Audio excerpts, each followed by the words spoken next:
Hey y'all, let me clear my screen. All right, hey y'all. So I am live and I just want to check to see if I'm live. 1 second. Because I'm live on StreamYard, so I have to see if it's working. Testing, testing. I want to see if you guys can hear me.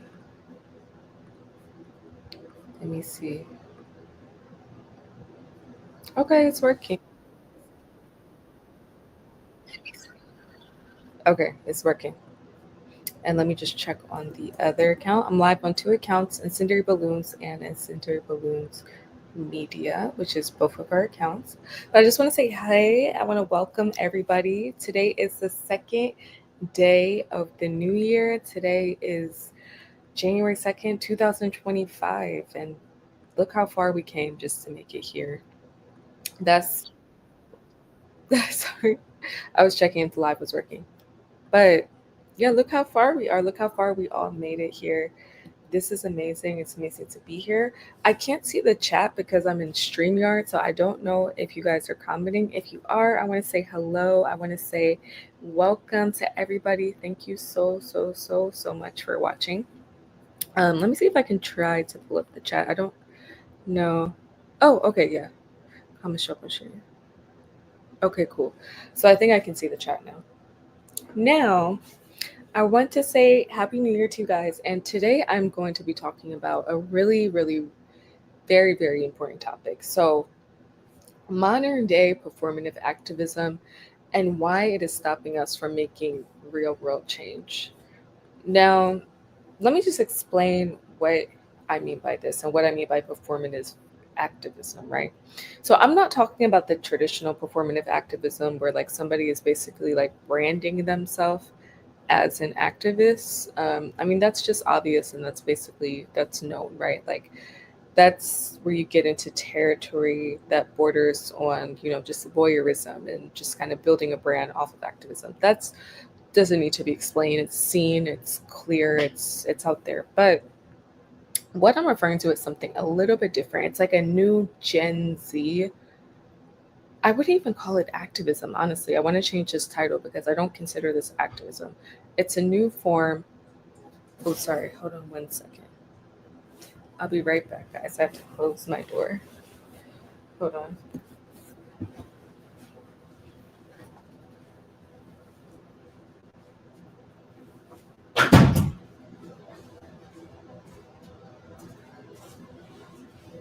Okay, I'm back. I had to close my door because I'm filming. Um, so I would say it's elitism.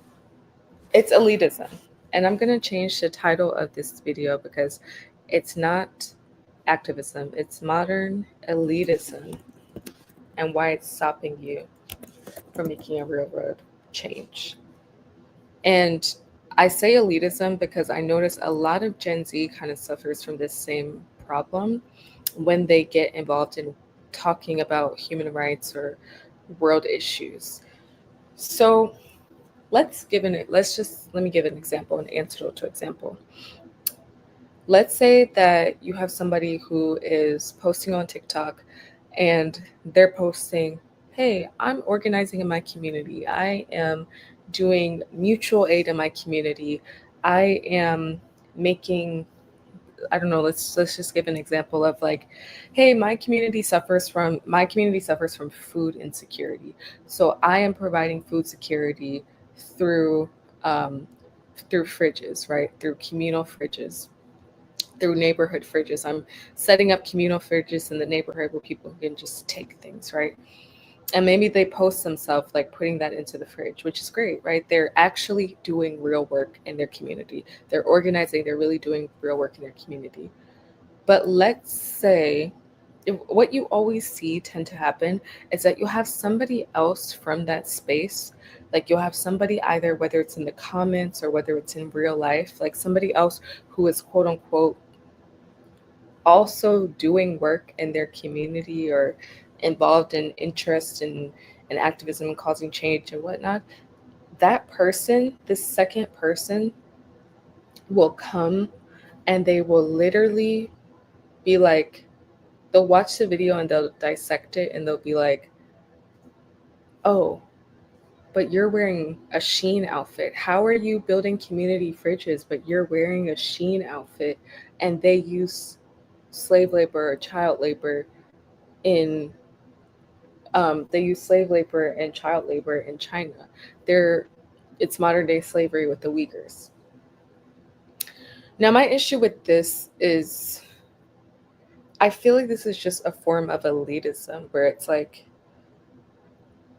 it comes from a very privileged way of thinking that because somebody is making a change and they're actually making a change in their community, because they then had to play a part in the system of capitalism, because it's almost impossible. It's very, and it's elitist way of thinking to think that you can escape capitalism without like while trying to tear down capitalism. I'm sorry, while trying to tear down capitalism, you can't really escape it in that moment, if that makes sense. Like in order to destroy the system of capitalism, unfortunately, by proxy, sometimes we do engage in capitalist systems, like sometimes wearing things that are made by slave labor because we can't, maybe your income, you can't afford to buy things that are less expensive. I mean, more, you can't afford to buy things that are more expensive than Shein. Like Shein is affordable to most people, so it's what most people can buy. These products are what most people can afford on a working products are what most people can afford on a working poor salary. Sorry, let me just put my phone on do not disturb. These products are what people can afford on a working poor salary, right? And I genuinely feel like, in a way, it's a rise of this form of like performative activism, and it perpetuates and keeps the system running because what that person does and what that person who comments does and what that person who interjects with always like these what ifs of like any good work that someone does, they try to pinpoint it like, well, you're driving this type of car, so you're contributing to this, and you're doing that, so you're contributing to this. Like, basically, you are keeping the system running by doing that. And I hate to break it to you, but you are the one keeping the system running. And I'm going to explain why. You basically, you know, if you listen to those voices, you will never win. If you're trying to do good, if you're trying to organize, if you're trying to build a community, if you're trying to bring down the system, bring down capitalism, you will never win if at every second you think, oh crap, I can't take down the system until I can afford enough to stop buying Shein, or until I can afford enough. And I'm not talking about things you can avoid, right? Like you don't have to buy Starbucks. That's a necessity, which by the way, boycott Starbucks. Do not go to Starbucks. There's I want to make very clear there's a very, very big difference between buying something that's out of necessity versus buying something that you don't need. You do not need to shop at Starbucks. You don't need to shop at these places that are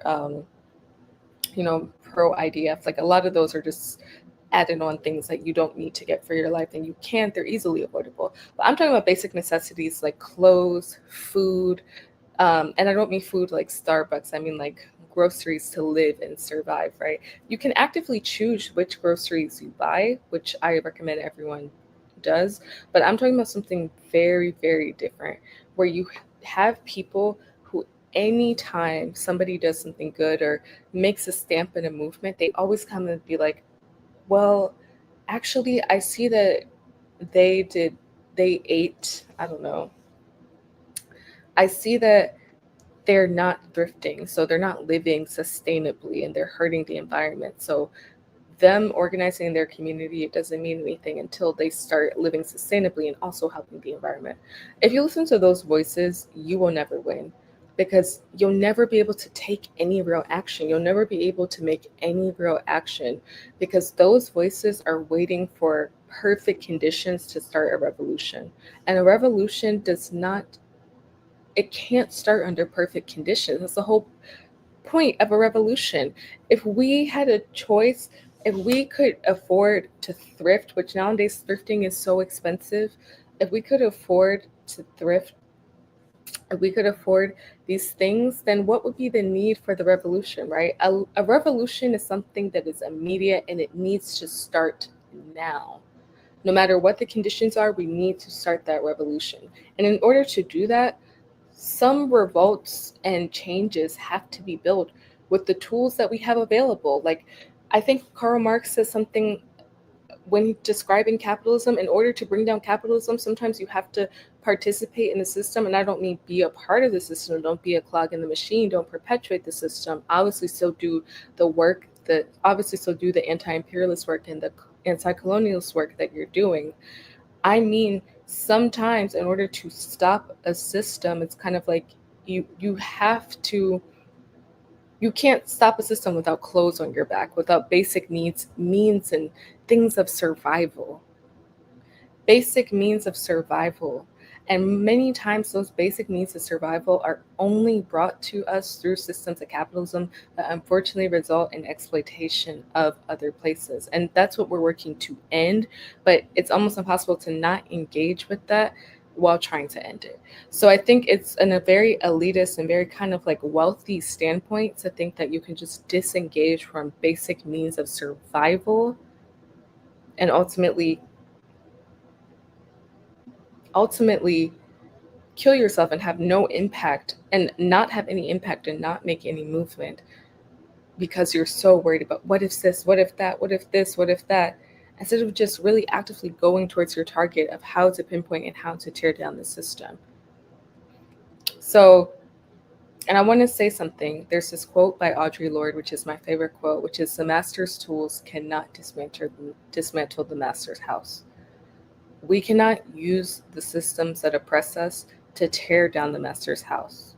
It's just not possible. And if you think that's what I'm saying, that's not what I'm saying. Like, I'm not saying that we have to use capitalist systems to tear it down. I'm saying our basic survival hinges at this point on capitalist things.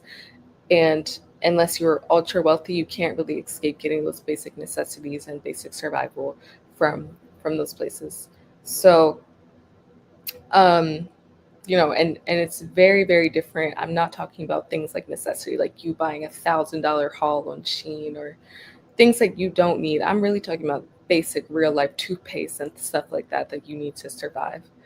Um, yeah, so the master's tools cannot be dismantled by the master's house.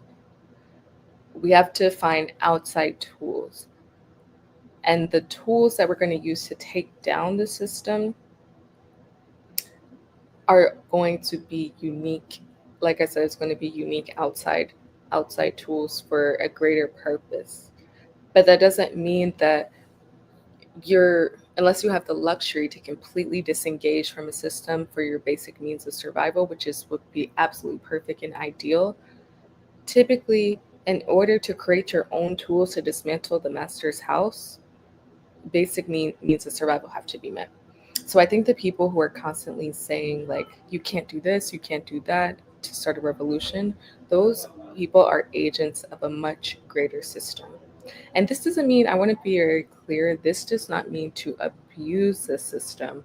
This just means that if you're starting a small business, sometimes it's okay maybe to hire somebody for a cheap price because you yourself are also working poor or making a low wage or making minimum wage, and you're hiring someone based out of your paycheck of what you can afford. You're not a major corporation, you're not a major conglomerate. So you have to kind of start somewhere in order to start that movement, or in order to start a movement that makes change, you really have to start where you're at.